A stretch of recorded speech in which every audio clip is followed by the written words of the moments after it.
வணக்கம். இன்னைக்கு நாம பார்க்க போற விஷயம் கொஞ்சம் ஆச்சரியமானது. கற்பனை பண்ணி பாருங்க. 1874ல ஒருத்தர் ஒரு ரூம்குள்ள போய் கதவை சாத்திக்கிறாரு. அதுக்கப்புறம் அவரை யாருமே பார்க்கல. அவர் அப்படியே மாயமா மறைஞ்சு போயிட்டாரு. இதுதான் இராமலிங்க வள்ளலாரோட கதை. இந்த மர்மமான நிகழ்வு தான் நம்மளோட இந்த விளக்கத்தோட மையப்புள்ளி.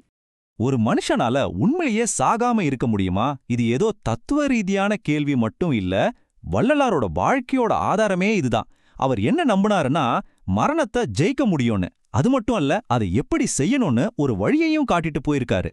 சரி, இவரோட வாழ்க்கையில அப்படி என்னதான் நடந்ததுன்னு கொஞ்சம் பார்க்கலாம் வாங்க.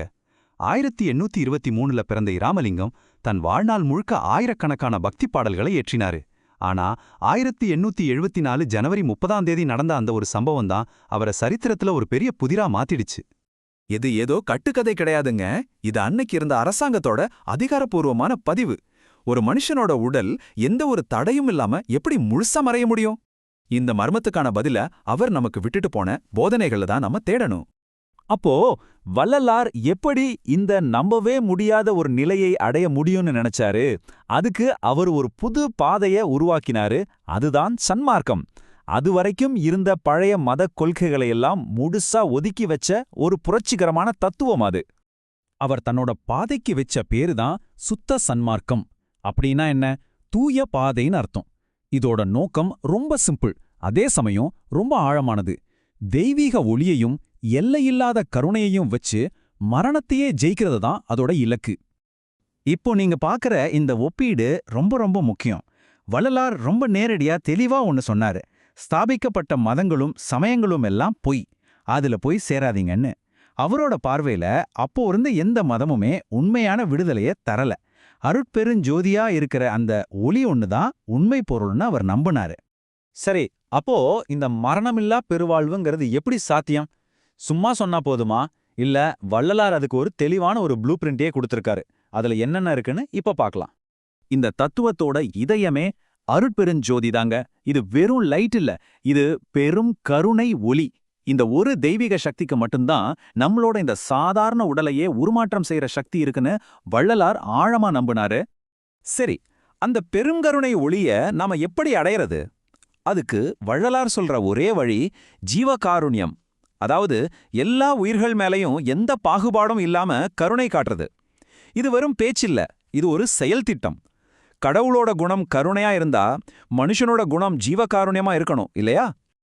இந்த பாதைக்கு 4 படிகள் இருக்கு: சரியை, கிரியை, யோகம், அப்புறம் ஞானம். பாருங்க, இது ஏதோ மேம்போக்கான விஷயம் கிடையாது.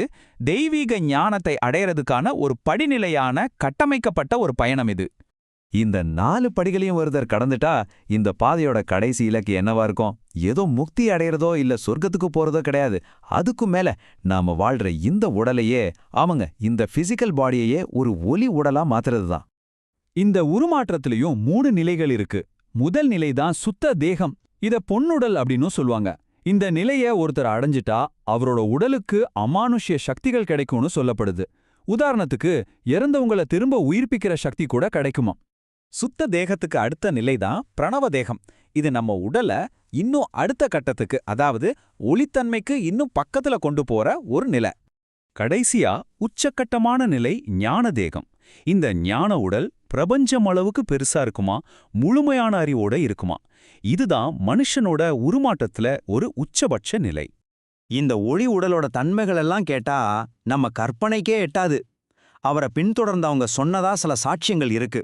வள்ளலாரோட உடலுக்கு நிழலே விழாதான். மழையில நனைஞ்சாலும் உடம்புல தண்ணி ஒட்டாதான்.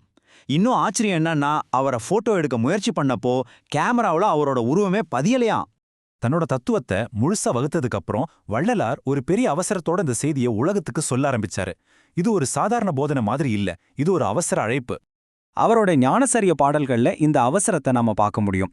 நல்லதொரு தருணம் இது, வள்ளைவம் மின்னீரே அப்படின்னு சொல்றாரு. அதாவது இதுதான் சரியான நேரம், சீக்கிரம் வாங்கன்னு உலக மக்களையே கூப்பிடுறாரு.